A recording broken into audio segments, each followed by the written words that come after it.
He's so controlling. I can't do anything without him. I mean, it's a big issue. It's almost as big as drugs. And you hear about that all the time in schools. You hear about it just at work, but you never hear about, abuse, and it's all over. What do you think you're doing? I can't believe it.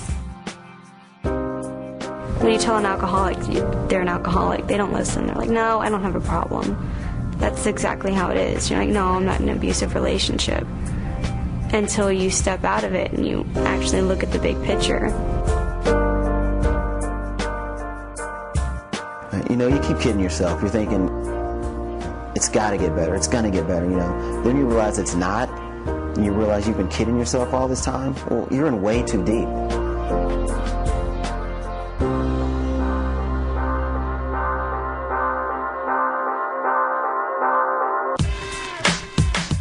It was our first day of high school.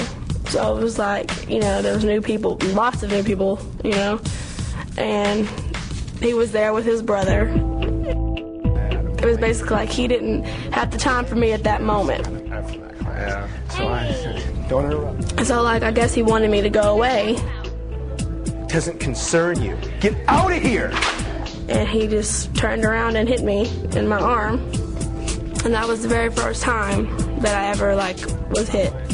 And I just remember a lot of people saw it and were just looking at me like they couldn't believe that I let him do that. Not that he did it, but that I let him do it.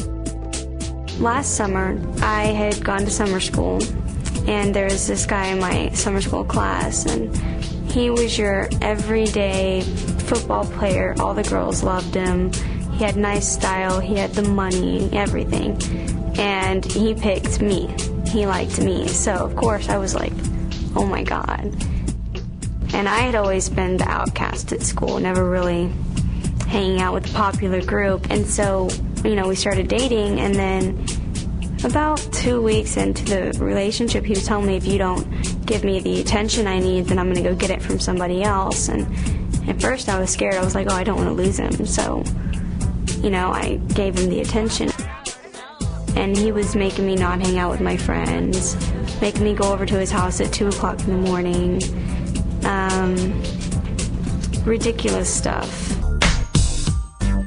I had a relationship where they would try to be controlling, tell me I couldn't dance or wear certain things. When y'all go to parties or dances together and they, watching you real closely, when he started telling me, oh, you can't dance with people. You have to, when you go to a party, you have to be by yourself. You can't dance. Or you can't go to parties when I go, or stuff like that. That's when it started happening. It started trying to be controlling and trying to control you, telling you who you can talk to and you can't have male friends and stuff like that. That's just signs. I would try to compromise, but compromising wouldn't work, really. Whenever we were not together, and I'd be trying to hang out with my boys, have a little free time with them, cell phone would blow up constantly. Always wanting to know, where are you at? What are you doing? What time are you coming over? Well, I don't know. Every 30 seconds I had to pick up the phone. And then, of course, if I don't answer it, then I have a voicemail, text message, where are you at? What are you doing? There's never any free time. I was 15 years old, and for the first month and a half, it was perfect. I couldn't ask for more, but I guess things just weren't going well, and so we broke up, and we get back together, and we break up. I don't know how many times, probably over a dozen, but he, said I shouldn't wear makeup, or I shouldn't wear that shirt because it shows too much, or I shouldn't wear those shorts because they're too short, or just stuff like that. Go into class! Who do you think you are?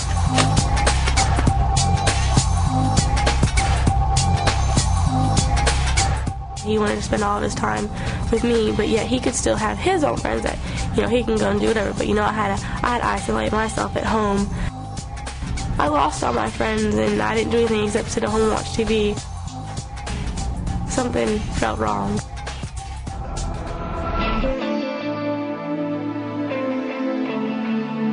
They put you down. They tell you, you're so ugly, you're so fat, nobody else is going to want to get with you. And then you start to believe it after a while. I mean, you know, anytime we went anywhere, it was always me that was reaching in my wallet to pull out, you know, for the bills, for the clothes, for the movies, for the concert tickets. You know, we both had part-time jobs. You know, why didn't she offer to pay for anything? And then she started to, you know, disrespect me in front of my friends, making jokes about me, flirting with other guys, just bringing me down in front of other people. I don't want that. Why aren't you wearing the shirt I gave you? You can't tell me how to dress? This is too low cut. It's too tight. You know how many guys are going to be looking at you with that on? I mean, at first it was just like, well, you can't wear too short of shorts, but then it went to like spaghetti strap shirts, and it went to where it was just jeans and like long sleeves, that's all. And then it got to where who I couldn't talk to. If he didn't like the girl, I couldn't talk to her. You know, I couldn't talk to boys. And then it got to where I couldn't go anywhere without calling. I couldn't go to family's house, even if it was family right down the street. He didn't want me there. He'd rather me be at home, even if it was by myself, just so he knew where I was. If things didn't go his way, you know, he'd threaten to hit me or something like that, and it got crazy. He had this thing he had to pass before I did. When he found out that I had all A's in my classes, he didn't let me study from then on until I got him passing. So I'd go over to his house every night, tutor him, make him do his work. But if I pulled out my homework, he'd take it and not let me study.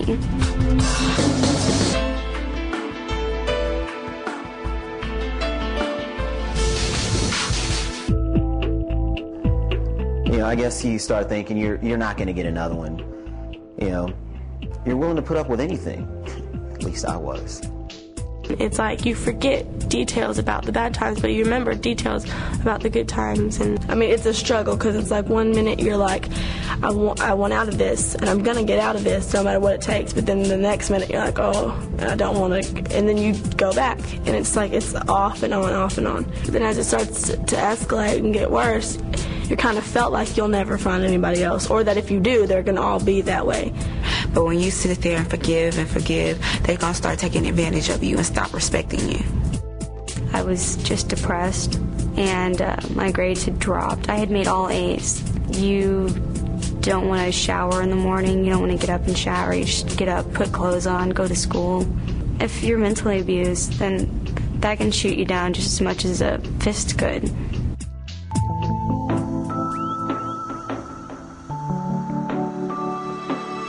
Like the first couple of weeks, if you told her something that she didn't like, she would like break down. I called you 6 times. No, you didn't. Yes, I did. No, I didn't. I got no message. I called your mom. She didn't know where you were. I called your friends. They didn't know where you were. Oh, friends? Yes. I called you. And I was like, well, this is a weak one, so I can tell her whatever I want to and she'll do it. And that's what made me feel like I could tell her to do anything, like where she can go and who she can talk to, and told her like, well, I don't like that shirt, so don't wear it. So she picked another shirt. She was crying because I was doing all this stuff. At the time, it made me feel good. I just liked the power, the control.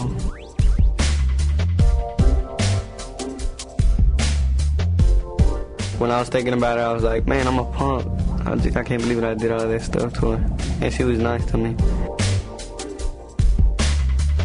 I had a party like a week ago or whatever, and he was there, and he was like with his friends, and I was like, come over here now, and all this other stuff, and he'll come. So I was like, then when I went home, I was like, nah, that's not how I'm supposed to act, you know.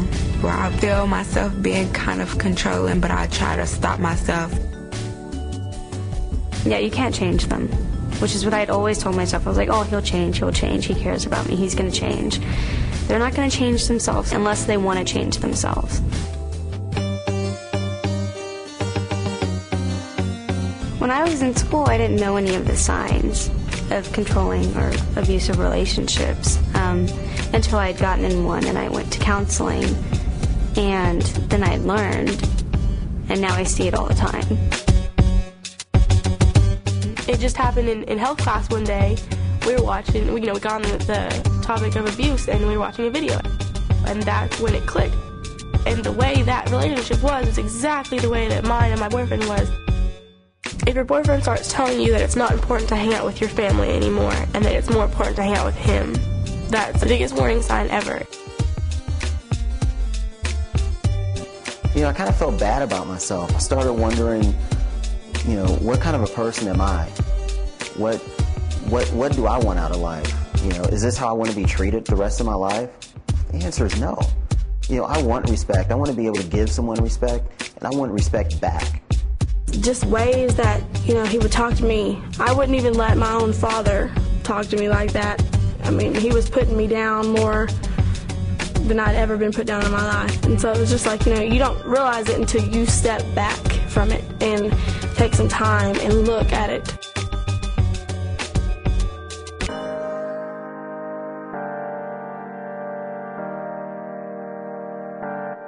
There was this one guy that tried talking to me. I was on the computer. Just working on some schoolwork that needs to get done. Oh, you've got, you know, maybe if you gave me your phone number, I wouldn't be so distracting. He got mad at me just because I told him to leave me alone, so he just started cursing me out. It's just a phone number. Why can't you just give it to me? Okay, God. if it's just a phone number, why is it such a big deal? Yeah, it's just a stupid computer. Whoops, wow. Yeah, see ya.